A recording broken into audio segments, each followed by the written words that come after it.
Nesse vídeo eu vou responder várias perguntas que traders iniciantes me mandaram no Instagram, então confere. Quais expectativas para o mercado à vista brasileiro, ou seja, mercado de ações? Eu particularmente acredito que o ano de 2023, 2024 vão ser positivos para o Brasil. A gente vê algumas grandes economias sofrendo e o ciclo de commodities está de volta, está começando. E a gente é um grande produtor de commodity. Então acredito que vai ser positivo. Everton perguntou: Uriel, para quem está iniciando no mini dólar, quantos pontos seria legal fazer por dia? Dependendo da volatilidade do dia, eu diria 10 pontos. E se tiver muito travado, 5 pontos por dia. Qual o segredo para fazer tanto dinheiro no mercado? O que você acha, Nico? Pô, estudo no mínimo, né? Eu não. Estudo. Pouco, né, talvez? Estudo é um bom início. Então, estudo, como o Nico falou, controle emocional, você precisa desenvolver isso, querendo ou não, e personalidade. Eu acho que não adianta você ter conhecimento, ter o emocional, mas não ter a personalidade. O que seria a personalidade de uma pessoa para fazer dinheiro no mercado financeiro? Ser uma pessoa que gosta de tomar risco, não se importa em tomar risco e tem isso como um objetivo de vida, entendeu? Se você não é uma pessoa que tem esse apetite ao risco, muito dificilmente você vai dar certo no mercado financeiro. Então, normalmente, empreendedores, pessoas com perfil empreendedor, vão dar certo no mercado. Por que não tem tanto conteúdo de position ou swing trade de índice em dólar? Existem muitas desvantagens? Cara, existe. O problema é que a maioria das pessoas que opera mini índice e mini dólar, elas estão operando o ativo mais alavancado que tem. E quando a gente passa para operações que duram mais de um dia, você tem que diminuir muito essa alavancagem. E a maioria das pessoas não tem o capital necessário para poder bancar essa alavancagem. E aí as pessoas acabam diminuindo. Se diminui o interesse, diminui o entretenimento, diminui o quanto é interessante eu fazer um vídeo sobre isso ou não. Então, para que eu vou fazer um vídeo se as pessoas não estão dispostas a assistir? Wagner perguntou: qual a sua melhor técnica no tape reading? Tape reading, para quem não sabe, é a análise de fluxo de ordens. Você analisa as ordens para poder fazer uma operação. E melhor técnica, cara, não existe a melhor técnica, depende do cenário. Então é a mesma coisa que eu perguntar para um mecânico: qual que é a sua melhor ferramenta? Ele vai falar: depende do problema que eu tenho que resolver. E é exatamente assim no mercado financeiro, depende do que está acontecendo. Então não existe a melhor técnica no tape reading. Quando você soube a hora de subir aportes no início da jornada? Fala aí, Nico, como que eu vou saber quando que eu devo subir o meu capital? Quanto deve subir o capital? Pô, cara, não faço ideia. Cara, subir capital está relacionado muito mais com o seu plano de trade. Então eu tinha um plano que, conforme era praticamente um jogo, então eu chegava no final da fase, eu subia de capital. Chegava no final da fase, subia de capital. Então eu ia escalando. Eu fui fazendo para baixo porque era uma planilha, né, que eu fiz. Então fazia 1, 2, 3, 4 e assim eu ia fazendo. Então eu tinha já um plano antes. Eu não dependia de pensar: eu devo subir o capital ou não. Para mim era muito simples. Cheguei no final dessa fase, eu vou para outra. Como fazer para operar em mesa de bancos e corretoras? Ou seja, como ser um trader institucional? O Nico, que está aí atrás da câmera, foi comigo no BTG. Você lembra do que eles falaram lá, do que precisa? Que era para ter muita vontade, que era para estudar bastante, ser dedicado. Sim. Lembra algum dos nomes das certificações que precisa? Não, muito difícil. Precisa ter pelo menos aí um CGA, que seria um título para você poder operar. É uma prova que você faz na Ancor, se eu não me engano, ou na Ambima, e aí você ganha um título que é o CGA. Acima disso seria o CFA, que também permite que você chegue aí em altos escalões dentro de bancos e corretoras. Então, você tem que ser bom. Isso é uma coisa que eles falaram lá que você não citou. Você tem que ser bom. Não adianta você chegar lá e falar assim: olha, eu sou bom, deixa eu operar. Você vai ter que provar isso para eles e muitas vezes isso depende muito do seu background. Você poder realmente mostrar os resultados operando grande. Não adianta chegar com o relatório do Profit que você não vai operar dentro de uma corretora de um grande banco. Agora vai ser polêmico, hein, Nico? Por que o dólar continua caindo mesmo com um cenário político não muito favorável.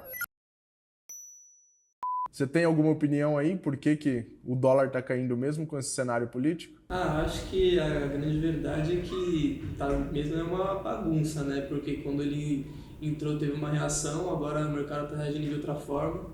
Então acho que, enfim, tá só uma grande bagunça, minha opinião. Né? Bom, a gente viu até a eleição o dólar num ciclo de alta.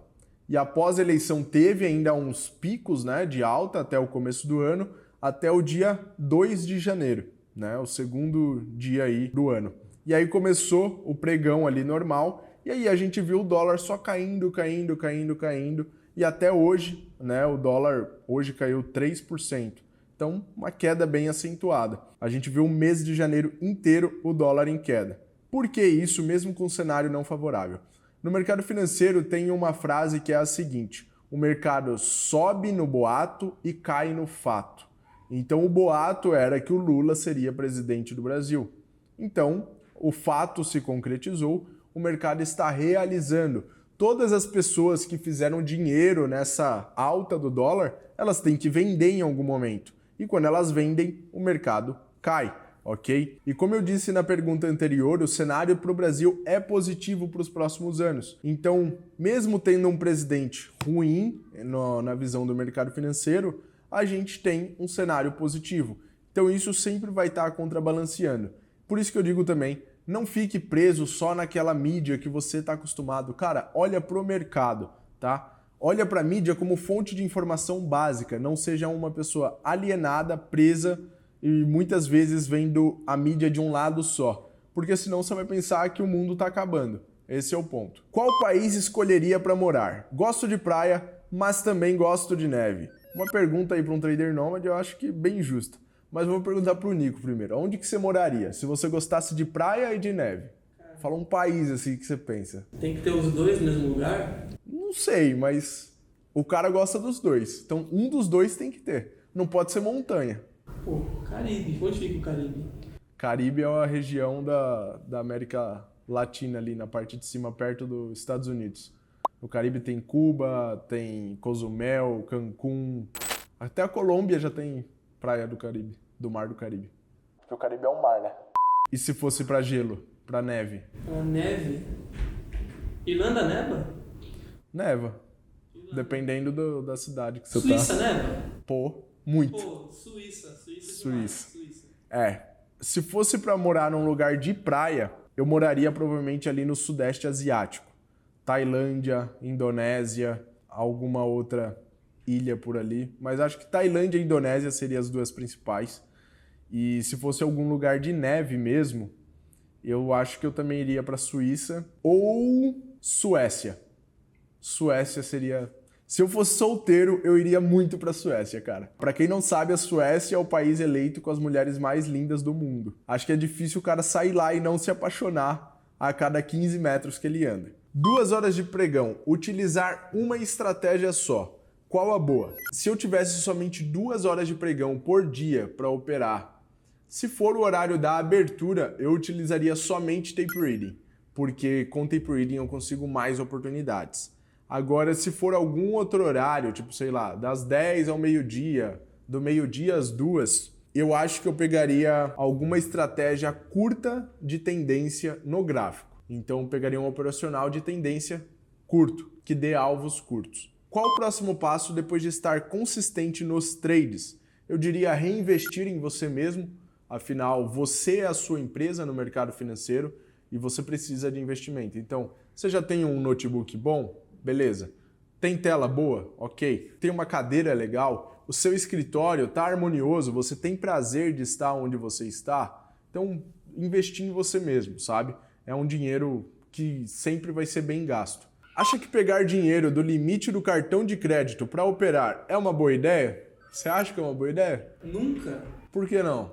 Porra. Eu quero. Vou pegar o limite do cartão, cara. Não, cara, isso não é pior do que pedir dinheiro pra agiota. É quase isso, né? Você quer entrar. Olha, eu acho que é pior do que pedir dinheiro para agiota. Nossa, sabe por quê? Os juros do cartão de crédito é tipo 360, 400% ao ano. É muito alto. Já os juros de agiota, quando eu tive uns conhecidos que pegaram dinheiro com a agiota, era 10% ao mês. Então é melhor você estar devendo pro agiota 10% ao mês do que pro cartão de crédito, não é? Sim. 400% ao ano. Mas é claro que eu não recomendo que você faça nenhum dos dois. Entenda que dinheiro do mercado financeiro é um dinheiro de risco que você pode perder ele todinho, cara. Todinho. Então, como que você vai pegar um dinheiro de risco de um empréstimo? Para mim não faz sentido nenhum. Tem que ser um dinheiro que você pode perder, sem ter confiança nenhuma. Então, sem dúvida nenhuma, é uma péssima ideia pegar o dinheiro do limite do cartão. Estudo pôquer há 5 anos. Hoje começo a engatinhar e tenho medo de largar o pôquer, errar indo para o trade. Olha, se você é um profissional de pôquer, já é uma profissão de altíssimo risco e que você também pode ter grandes resultados aí como um jogador profissional. Ir para o trade seria começar do zero de novo. Então, ou você não está muito feliz com a sua profissão no pôquer para estar procurando outra coisa, ou você está querendo se ocupar demais. E aí eu diria para você não fazer isso. Foca numa coisa e vira profissional nela.